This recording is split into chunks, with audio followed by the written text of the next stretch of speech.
Islamic rules کی videos دیکھنے کے لیے ہماری چینل سبسکرائب کریں اور بیل کی آئیکن پر کلک کیجئے تاکہ آپ ہماری تمام آنے والی ویڈیو سے باخبر رہ سکیں۔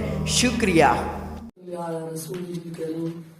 أما بعد فأعوذ بالله من الشيطان الرجيم بسم الله الرحمن الرحيم وقلت استغفروا ربكم إنه كان غفارا يرسل السماء عليكم مدرارا ويمددكم بأموال وبنين ويجعل لكم جنات ويجعل لكم أنهارا صدق الله العظيم.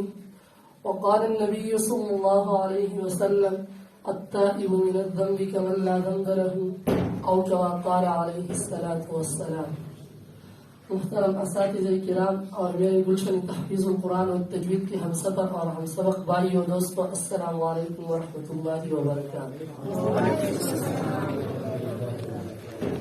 آج میری تقریر کا موضوع ہے توبہ کی اہمیت۔ سامعین گرامی، توبہ ہر مسلمان پر چاہے وہ مرد ہو یا عورت اس پر واجب ہے۔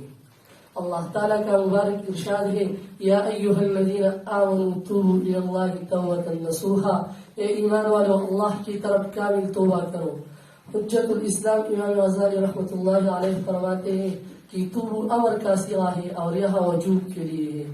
سامعین محترم، جب انسان سے کوئی گناہ صادر ہوتا ہے تو اس کے خلاف 4 گواہ تیار ہوتی ہیں اور ان چاروں کا ذکر قرآن کریم میں موجود ہے۔ پہلا گواہ زمین، یعنی جس زمین پر انسان سے گناہ سرزد ہوتا ہے وہ زمین گواہ بن جاتی ہے۔ ارشاد خداوندی ہے، یومئذ تحدث اخبارها، یعنی جس دن زمین اپنے خبریں بیان کریں گے۔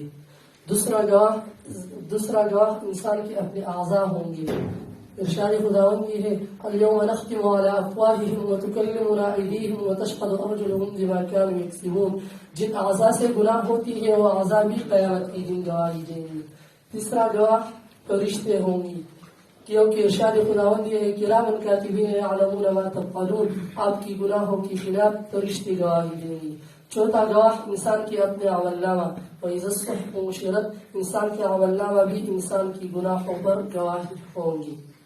سامعین گرامی، اب سوال یہ ہے کہ یہ 4 گواہ ہمارے اوپر قیامت کے دن پیش ہو جائیں گے تو کیا کرنا چاہیے؟ وہ لوگ جو اپنے جانوں پر ظلم کر چکی اور اپنے خلاف گواہ تیار کر چکے، کیا ان کے لیے کوئی صورت ایسی ہے کہ یہ گواہ قیامت کے دن پیش نہ ہو اور گواہی نہ دے؟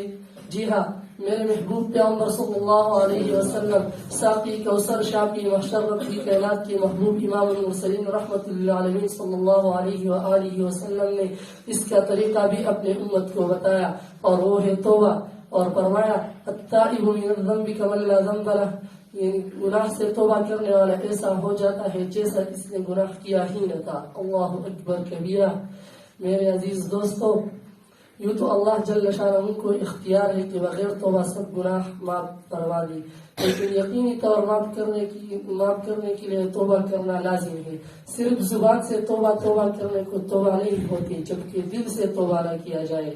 علماء کرام نے توبہ کی قبولیت کے لیے 3 شرطیں بیان کی ہیں۔ پہلے شرط یعنی گناہ چھوڑ لے، دوسرے شرط اس گناہ پر دل میں ندامت پیدا ہو جائے، تیسرے شرط پختہ عزم کر کے یا اللہ اب آئندہ میں گناہ نہیں کروں گا۔ جب انسان اس وعدے پر قائم رہتا ہے تو اللہ جل شانہ کی طرف سے برکت و رحمتوں اور محبتوں کی بارش ہوتی ہے اور انعاماتوں کا ڈھیر لگتا ہے۔ میں نے جو قرآن کریم کی سورہ نوح کی آیات مبارک کی تلاوت کی تھی، اس میں رب کائنات فرماتی ہے کہ اے لوگو اللہ سے مغفرت طلب کرو، وہ بڑا معاف کرنے والا ذات ہے۔ ارے نادان انسان، اللہ غفور رحیم، توبہ کرنے پر تمہیں معافی کا پروانہ، بارشوں کی نگینا نہروں کا کنجینہ، مال و بنین کا خزینہ اور جنت کا بالا خانہ عطا فرما رہا ہے۔ ارے توبہ سے غافل انسان، اٹھ اور اپنے رب کو راضی کر۔ اللہ تعالیٰ سے دعا ہے کہ ہم سب کو توبہ نصوح کرنے کی توفیق عطا فرمائے۔ وما علینا الا البلاغ۔